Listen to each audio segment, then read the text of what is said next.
Hello दोस्तों, welcome back to my YouTube channel Akash coaching classes में आपका स्वागत है। तो बच्चों, यह आपका अर्धवार्षिक परीक्षा 2025 का पेपर है। तो यहाँ पर आपका कुछ दिया गया है। गणित का पेपर है कक्षा 9 के लिए बच्चों, और पूर्णांक आपका 70 रहेगा। केवल प्रश्न पत्र ही आपको देखने। यहाँ पर आपके कुछ नियम दिए गए, आप लोग इसे पढ़ लीजिएगा बच्चों। आगे दिया है बहुविकल्पीय प्रश्न में। तो यहाँ पर मैं आपको बहुविकल्पीय प्रश्न बता रहा हूँ बच्चों। देखिए, कह रहा एक संख्या है √2 का, कह रहा दशमलव प्रसार क्या होगा। तो दशमलव प्रसार पूछ रहा है, तो √2 का दशमलव प्रसार अशांत अनावर्ती होगा। आगे ध्यान दीजिए, दिया निम्नलिखित में से कौन सी एक परिमेय संख्या है। तो अपरिमेय संख्या आपसे पूछा जा रहा है यहाँ बच्चों, ध्यान दीजिएगा आप लोग, परिमेय अपरिमेय में कन्फ्यूज मत होइएगा। तो यहाँ पर रूट में 7। आगे दिया गया है 3 रूट में 3 प्लस रूट में 3 बराबर हैं, किसके बराबर हैं। तो बच्चों ये 4 रूट में 3 के बराबर हैं। आप लोग हल कर लीजिएगा। यहाँ दिया व्यंजक, तो ब्रैकेट में √5 प्लस 2 ब्रैकेट बंद, फिर इंटू ब्रैकेट शुरू रूट में 5 माइनस 2 ब्रैकेट बंद का मानक रूप होगा। तो इसे आप लोग हल कर लीजिएगा बच्चों। यहाँ पर 1 आएगा, आप लोग हल करके देख लीजिएगा। यहाँ पर आपका परिमेयीकरण पूछ रहा है, हर का परिमेयीकरण पूछ रहा है। तो दिया है 1/रूट में 3 माइनस √7 के हर का परिमेयीकरण प्राप्त संख्या होगी। तो आप लोग बच्चों इसे हल करके देख लीजिएगा। आगे दिया गया है अगला प्रश्न आपका। अगला प्रश्न कह रहा है, यहाँ पर आप लोग देख लीजिए, कह रहा है एक किसके बराबर है।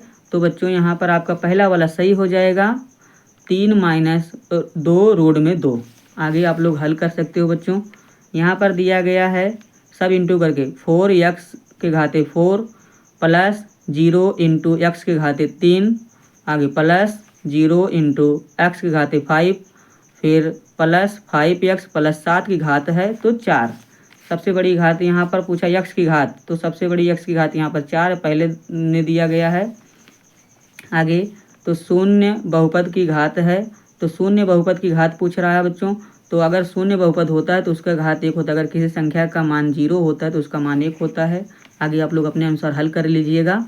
यहाँ पर मेरा मकसद सिर्फ आपको पेपर दिखाना है। यहाँ पर देखिए बहुपद ये आपका दिया गया है इतना, और इसका आंसर 1/2 होगा, आप लोग देख लीजिए। फिर दिया है बहुपद px बराबर -9x प्लस 9 का शून्यक होगा, तो 1। आगे चलिए बच्चों, यहाँ पर आप लोग देख लीजिए, इसको आप लोग हल कर लीजिएगा बच्चों। यहाँ पर आपका क्या आंसर होने वाला है आप लोग कमेंट में बताइएगा। फिर यहाँ पर आपका दूसरा प्रश्न दिया गया है, यहाँ पर आप लोग इसे देख लीजिए। और तीसरा प्रश्न आपका दिया है बिंदु 0, -7 स्थित है। तो कहाँ पर स्थित है आपको बताना है बच्चों, x अक्ष पर या y अक्ष पर, आप लोग देख लीजिए। फिर दिया बिंदु स्थित है तो x अक्ष y अक्ष पे, इसमें क्वेश्चन स्पष्ट नहीं है बच्चों, तो आप लोग देख लीजिए। फिर दिया गया है बिंदु 0, 5 स्थित है। तो अगर 0 है तो ये आपका y अक्ष पे स्थित है, यहाँ पर दिया गया है, आप लोग यहाँ पर देख लीजिएगा। समीकरण अगला आपका दे रहा है, तो यहाँ पर एक समीकरण आपके सामने है बच्चों। फिर अगला प्रश्न आपके सामने रैखिक समीकरण का है, आप लोग इसे देख लीजिए। और फिर लास्ट में आपके कुछ प्रश्न दिए गए हैं, उसे आप लोग देख लीजिए। तो यहाँ पर आपका ये प्रश्न है, यहाँ पर आप लोग देख लीजिए।